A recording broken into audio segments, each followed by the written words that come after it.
Agora eu vou falar um pouco sobre hemodinâmica. Então, primeiro a gente vai conceituar e depois discutir um pouco sobre hemodinâmica. A gente saiu um pouco de falar da fisiologia do coração em si, para agora falar do sistema cardiovascular. Então, como esse sangue vai fluir pelo nosso corpo após deixar o coração. Então, basicamente, a hemodinâmica é o estudo dos princípios que regem o fluxo sanguíneo, ou seja, como é que esse sangue vai se comportar, para onde ele vai, com que força ele vai. Então a gente vai, através da hemodinâmica, a gente tem que entender o fluxo, que é a quantidade de sangue que vai passar por um vaso pelo tempo. Então, quanto sangue está chegando naquele local, a gente chama isso de fluxo. A velocidade do fluxo, que é justamente o quão rápido esse sangue vai passar pelo vaso. E a resistência, que é o atrito da parede com o sangue, ou do sangue com a parede, que vai justamente reduzir a velocidade desse fluxo. Então, esses três fatores são importantes para a gente entender a hemodinâmica. A quantidade do sangue, a velocidade com que ele está se movendo e a resistência que ele está sofrendo da parede do vaso, que vai regular a velocidade.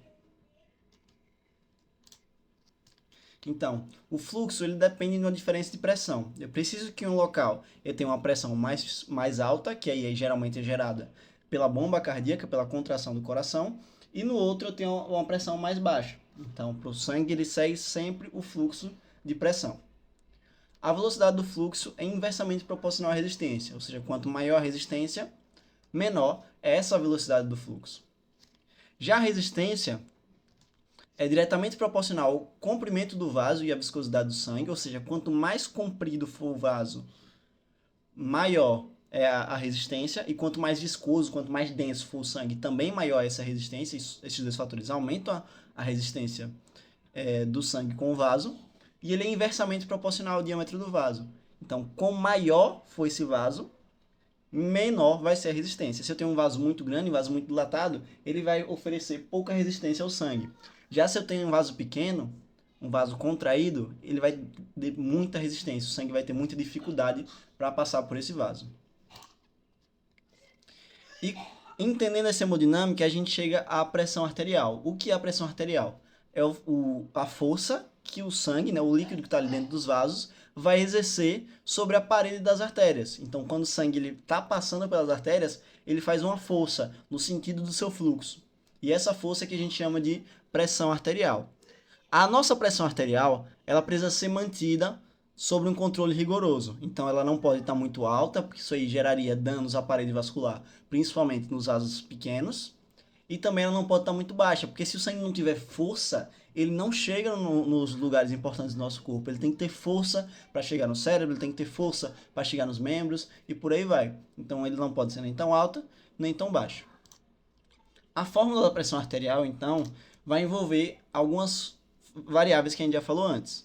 Então, a pressão arterial é igual ao débito cardíaco, ou seja, a quantidade de sangue que o coração ele bombeia em um minuto, vezes a resistência vascular periférica. A pressão arterial é débito cardíaco vezes a resistência vascular periférica.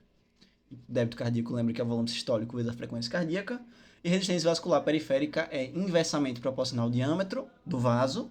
Então, vaso menor, resistência maior. E é diretamente proporcional à viscosidade. Maior a viscosidade, quanto mais denso for o sangue, maior a resistência.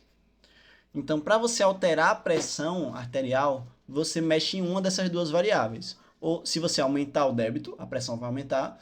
E se você aumentar a resistência, a pressão também vai aumentar.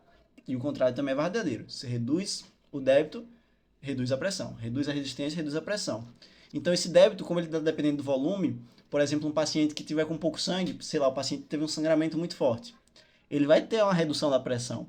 Por quê? Porque eu não tenho volume de sangue, eu não tenho volume sistólico para que esse sangue ele seja jogado com força e possa chegar ao todo o nosso corpo. Então, se eu reduzo o débito, eu reduzo a pressão.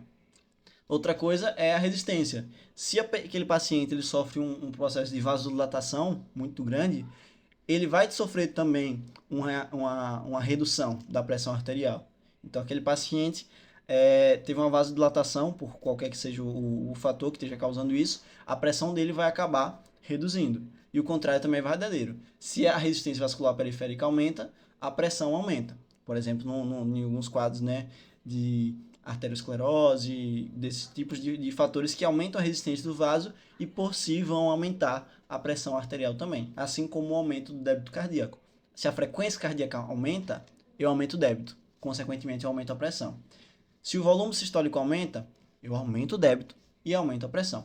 Então notem como todas essas variáveis elas estão interligadas e são importantes para a gente entender como funciona a nossa pressão.